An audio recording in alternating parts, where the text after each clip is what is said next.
how to manage your intro on Facebook Lite. Hello guys, in today's video I'm gonna show you how to manage your intro on Facebook Lite. First thing, go to Facebook Lite. Here you will find these three lines in the top corner. Click on it and then just click view your profile,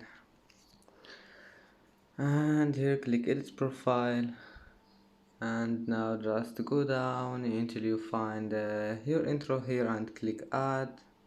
And as you see here, you can manage it, and after you manage it, just click save and it will be saved.